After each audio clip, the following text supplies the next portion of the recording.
कहानी एक ऐसे आदमी की है जो एक अपार्टमेंट बिल्डिंग में रहने आया होता है।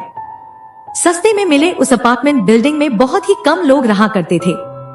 उस आदमी को इस अकेलेपन से कोई दिक्कत नहीं थी। वो आराम से सुबह अपने ऑफिस जाता था और शाम को घर लौटकर टीवी देखते हुए सो जाया करता था। पर कुछ रातों से उसे अपने कमरे के बाहर कुछ आवाजें सुनाई देने लगी।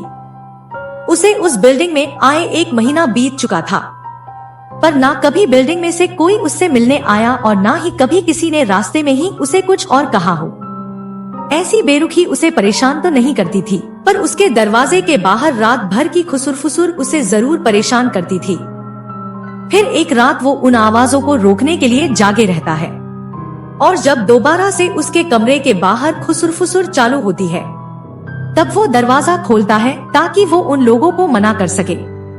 पर उसके सामने मुर्दा लोगों की सिर्फ परछाई होती है और वो सिर्फ एक ही बात दोहरा रहे होते हैं, यहाँ से चले जाओ, यहाँ से चले यहाँ जाओ, से चले जाओ, यहाँ से चले जाओ, यहाँ से चले जाओ, यहाँ से चले जाओ। वो आदमी भागकर अंदर जाता है और अपने कपड़े जल्दी जल्दी सूटकेस में डालने लगता है। आधे घंटे के अंदर वो अपने सामान के साथ बिल्डिंग से बाहर होता है। जब उसे जमीन कांपती हुई महसूस होती है, वो भागकर एक खुले पार्क में चला जाता है।